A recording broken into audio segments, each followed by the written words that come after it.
Bièvre et la photographie, une liaison qui a plusieurs décennies. À l'origine de cette histoire, un homme, amateur passionné, qui crée le musée en 1960.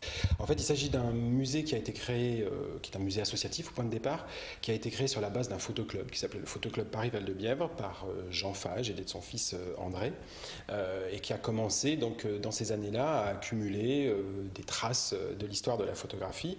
Aujourd'hui, le musée rassemble une des plus importantes collections internationales, près de 2400 appareils et documents photographiques exposés en vitrine, de la caméra obscura à l'avènement du numérique.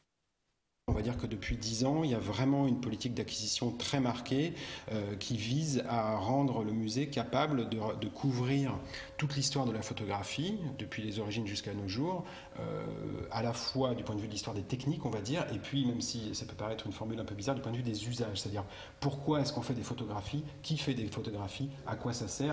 Un budget intégralement fourni par le Conseil général, 120 000 à 130 000 euros par an, rien que pour les achats. Toutes les grandes marques sont présentes, pas de jaloux. Les japonais Olympus, Nikon, Fuji, les Allemands et leur célèbre Leica utilisé pour le photoreportage et le géant américain Kodak.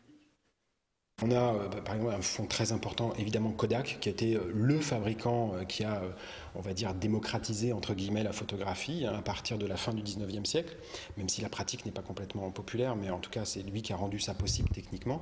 Mais faute de place et par souci de conservation, une large part de la collection reste invisible du public. Tout de même 25 000 appareils et près d'1 million de photographies et de documentation technique.